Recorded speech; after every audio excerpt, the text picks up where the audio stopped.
AP CM Jagan తీరుపై తీవ్ర స్థాయిలో మండిపడ్డారు సిపిఐ నేత నారాయణ. షర్మిలకు ఏపీసీసీ పదవి ఇస్తారో లేదో తెలియదు కానీ జగన్ కు మాత్రం భయం పట్టుకుందని నారాయణ అన్నారు. అందుకే కుటుంబంలో చీలిక తెస్తున్నారంటూ కొత్త రాగం అందుకున్నారని ఎద్దేవా చేశారు. ఇక మరోవైపు కేసీఆర్ ను ఏపీ సీఎం కలవటంపైన నారాయణ స్పందించారు. తాజా రాజకీయాల నేపథ్యంలో కేసీఆర్ సలహా తీసుకునేందుకే ఆయన హైదరాబాద్ వచ్చారని అభిప్రాయం వ్యక్తం చేశారు. ఇప్పుడు కాంగ్రెస్ పార్టీ కూడా జీవసత్వాలకు ఉపయోగపడే కొన్ని మంత్రాలు చేస్తున్నారు.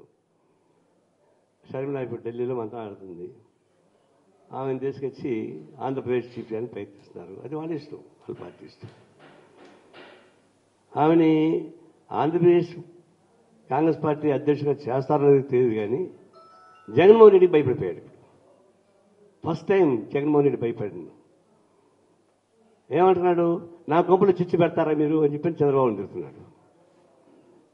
నీ కొంపలు చిచ్చు పెట్టే ధైర్యం అంత సాహసం చంద్రబాబుకు ఉందా? నీ కొంపలు నువ్వే హత్యలు చేసుకుంటున్నావు. వైఎస్ వివేకానంద నువ్వు చంపారు. నువ్వు జైల్లో ఉన్నప్పుడు పాదయాత్ర చేస్తున్న శర్మని ఏం చేశావు? నువ్వు జైల్లో ఉన్నప్పుడు అధ్యక్షుడిగా ఉన్నటువంటి మతాన్ని ఏం చేశావు? నీ కొంపలు నువ్వే పెట్టుకుంటున్నావు. మీ అమ్మని బాగొట్టుకుంటువి, మీ చెల్లెలు బాగొట్టుకుంటువి, మీ బాబాయిని బాగొట్టుకుంటువి. ఇప్పుడు వాళ్ళ చెల్లెని తీసేసి కౌంటర్గా పెడతానని తెలిసిన తర్వాత మనం నా కొంపలు చేసి పెడతావని చెప్పేసి అంటున్నాడు. అందుని బట్టి అర్థమైపోయింది ఇక మన పని అయిపోయింది అని జగన్మోహన్ రెడ్డి చెప్పక చెప్పేశాడు. అయిపోయిన మాట వాస్తవమే. అది ఏ మూలకు పోయినా గతంలో కేసీఆర్ని ఏ ఊరికి పోయినా సరే పోవాలి పోవాలి అని చెప్పేసి అన్నారు. అక్కడ అదే మాట అంటున్నారు, పోవాలని చెప్పేసి. రాజకీయ నాయకుడు కలుసుకున్నాక రాజకీయాలు లేకుండా ఉండవు. ఎంత చెప్పినా కూడా రాజకీయ నాయకులు ఇద్దరు కలిసిన తర్వాత రాజకీయాలు లేకుండా ఉండవు. ఇది కూడా రాజకీయాల్లో ఒక భాగమే. ఎందుకంటే నీకు నువ్వు వెళ్ళడానికి నా ప్రయత్నం చేశాను. పోలింగ్ రోజు ఎవరైనా తగ్గు పెట్టుకుంటారండి?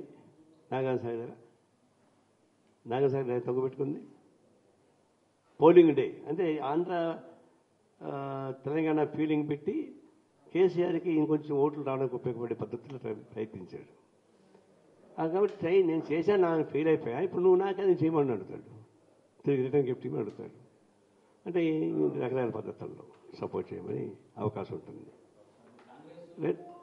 రెండవది, ఇప్పుడు కేంద్రం సరిహద్దుల సమస్య వస్తున్నాయి.